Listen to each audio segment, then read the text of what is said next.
नमस्ते भारत, आपण बघत आहात WS न्यूज आणि IBM TV9. मी विजय खवसे. काल विधानसभामध्ये मुख्यमंत्री यांनी धान उत्पादकासाठी मोठा दिलासा दिला आहे आणि धान उत्पादक जे शेतकरी आहे यांना जे बोनस आहे त्या बोनसमध्ये वाढ केलेली आहे. ते वाढ विधानसभेमध्ये दिल्याच्या नंतर जे रामटेक विधानसभा क्षेत्राचे आमदार आशिष जयस्वाल आहे त्यांनी पत्रकारासमोर येऊन काय सांगितलं ते आपण सुरुवातीला ऐकूया. माननीय मुख्यमंत्री महोदयांनी सभागृहात अवकाळी पावसामुळे झालेल्या नुकसान भरपाई आणि धानाच्या संदर्भामध्ये घोषणा केल्या. आम्ही विशेष करून धान उत्पादक शेतकऱ्यांचा प्रतिनिधी आहोत, तसंच इतर पिकं कापूस सोयाबीन आणि इतर सर्व पिकांचं प्रतिनिधित्व करत आहोत. आम्ही माननीय मुख्यमंत्री महोदयांना धान उत्पादक शेतकऱ्यांच्या शेतामध्ये घेऊन गेलो होतो आणि त्यांनी पुरेपूर नुकसानीची पाहणी केली होती, ज्याचा उल्लेख त्यांनी या ठिकाणी केला. तो नुकसान भरपाई सोबत धानाच्या बोनसमध्ये देखील वाढ केलेली आहे आणि 15,000चा बोनस आता 20,000 केलेला आहे आणि प्रति शेतकऱ्याला 40,000 रुपये बोनस मिळणार आहे. हे ऐतिहासिक घटना आहे. विदर्भाच्या धान उत्पादक शेतकऱ्यांना कधीही इतक्या मोठ्या प्रमाणात मदत मिळाली नाही. एका शेतकऱ्याला 40 हेक्टर पर्यंत बोनस देणं हे खूप मोठा निर्णय आहे आणि नुकसान भरपाई सोबत बोनसचा निर्णय या ठिकाणी झालेला आहे. त्यामुळे शासनाचे सर्व आम्ही शेतकऱ्यांच्या प्रतिनिधी म्हणून शासनाचे आभार मानतो, माननीय मुख्यमंत्री महोदयाचा आभार मानतो आणि सरकारला आम्ही आता विनंती केली आहे की हे जे बोनस आहे ते खरेदी केंद्रावर ज्यांनी धानाची नोंद केली आहे त्याला दिला जात होता. परंतु मला आणि आम्ही सर्वांना माननीय मुख्यमंत्री आणि उपमुख्यमंत्री महोदयांनी आश्वस्त केलं आहे की आता जो बोनस आहे तो बोनस ज्यांनी 7/12 ही पीक पेराय त्याला देखील या ठिकाणी द्यावं आणि हा एक मोठा निर्णय होईल. असं झाल्यास हे मी आपल्याला सर्व शेतकऱ्यांना या माध्यमातून सांगू इच्छितो. एका बाजूनी शेतकऱ्यांना नुकसान भरपाई आणि दुसऱ्या बाजूनी अभूतपूर्व असा बोनस, ज्याच्यामुळे प्रत्येकाला खरेदी केंद्रावर धान नेऊन देण्याची सुद्धा गरज नाही, परंतु बोनस मिळेल.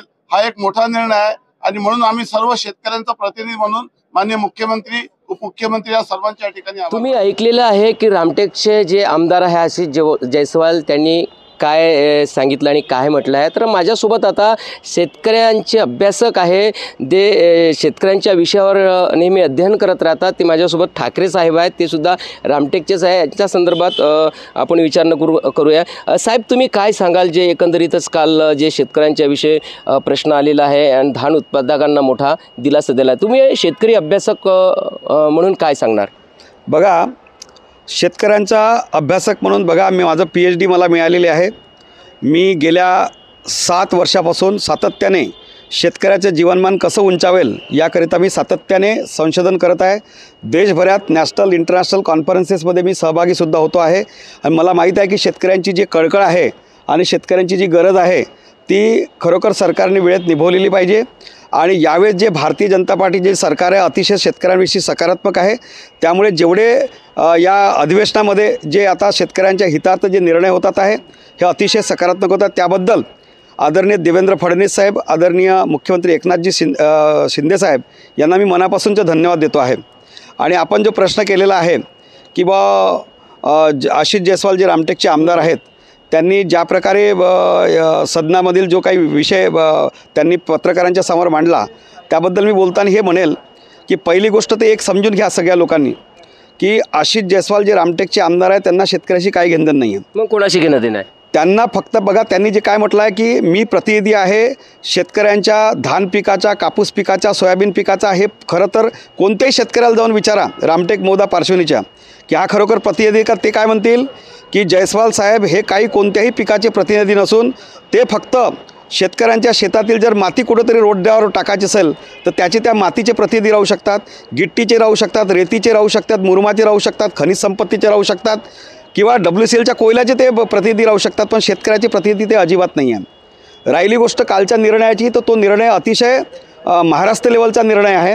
हा पूर्व विदर्भातला भाग हा धानपट्टा आहे आणि गेल्या अनेक आमदारांनी, पूर्व विदर्भातील आमदारांनी सातत्याने मागणी केली आदरणीय फडणवीस साहेबांकडे, आदरणीय एकनाथजी शिंदे साहेबांकडे की धान उत्पादक खरोखर हा अडचणीत आलेला व्यक्ती आहे. कापूस उत्पादक, सोयाबीन उत्पादक हा अडचणीत आलेला शेतकरी आहे आणि स्वतः देवेंद्र फडणवीस साहेब आणि एकनाथजी शिंदे साहेब हे शेतकऱ्यांविषयी अतिशय सकारात्मक आहेत. त्यांना माहीत आहे. आम्हीसुद्धा अभ्यासक म्हणून सातत्याने निवेदनाच्या माध्यमातून मीसुद्धा गेल्या 6-7 वर्षापासून सातत्याने शेतकऱ्याची व्यथा मांडत आहोत. ते विम्याच्या माध्यमांची व्यथा असो की जो विम्यासाठी लाभार्थी असतानासुद्धा शेतकरी विम्यापासून वंचित राहतो, त्याच्यासाठी आम्हीसुद्धा पॉलिसी सबमिट केलेली आहे की विम्याचा लाभ शेतकऱ्यांना कसा भेटेल. आणि जे आता बोनस जो आहे धानाचा, याच्या संदर्भात जी काही जयस्वालांनी प्रतिक्रिया दिली आहे, पहिल्यांदा त्यांनी आकडेवारी आपली बरोबर क्लिअर करावी. जयस्वाल हे स्वतःच ही पत्रकारांच्या समोर जी आकडेवारी घोषित करतो त्याच्यात ते स्वतःच कन्फ्यूज दिसले. अच्छा. कधी 40,000 म्हणतात, कधी 40 हेक्टरपर्यंत म्हणतात. मुळात जे आहे की सरकारने काय घोषित केलेलं आहे त्यावर काय शिक्कामोर्तब झाला आहे त्याचा जो एकंदरीत परिपत्रक त्यांनी प्रकाशित करावं आणि त्याच्यानुसार बोलावं. एवढं 20-20 वर्षापासून जो व्यक्ती आमदार असतो तोच जर समजा शेतकऱ्यांसाठी झालेली घोषणा त्यामध्ये जर तेच स्वतः कन्फ्यूज असतील तर आपण काय म्हणता येईल. का तुम्हाला काय वाटतं का जयस्वाल श्रेय लाटण्याचा प्रयत्न करत आहे आपल्या बाजूने? निश्चितच कसं आहे, ऑलरेडी जी गोष्ट सर्व आमदारांनी मिळून आमच्यासारखे जे सुजान जे अभ्यासक आहेत त्या लोकांनी जे मांडणी केलेली आहे, मागणी केलेली आहे, त्यांनी केली असेल मी असं म्हणत नाही, परंतु स्वतः त्याचं क्रेडिट घेऊन मीच धानाचा प्रतिनिधी, मीच कापसाचा प्रतिनिधी, मला वाटते एकदम 100% चुकीचं आहे. ते फक्त खनिज संपत्तीचे आहेत, म्हणजे माती, गिट्टी, रेती, मुरुम यांचेच ते प्रतिनिधी आहे, बाकी शेतकऱ्यांचे अतिवाद प्रतिनिधी नाहीत. म्हणजे आपले जे शेतकऱ्यांचे जे गाळे अभ्यासक आहे ठाकरे साहेब यांनी एकंदरीतच बाजू आपल्यासमोर मांडलेली आहे. आणि जे रामटेकचे आमदार जे आहे आशिष जयस्वाल, ते शेतकऱ्यांचे नाही तर ते इतर खनिज संपत्तीचे जे नेते असं त्यांचं एकंदरीतच मत या ठिकाणी त्यांनी व्यक्त केलेलं आहे. आणि सरकारने जे शेतकऱ्याच्या संदर्भात जी घोषणा केलेली आहे त्या घोषणेचं ठाकरे यांनी स्वागत केलेलं आहे. आपण बघत राहत IBM TV 9 WH news. Like करा, सबस्क्राईब करा. धन्यवाद.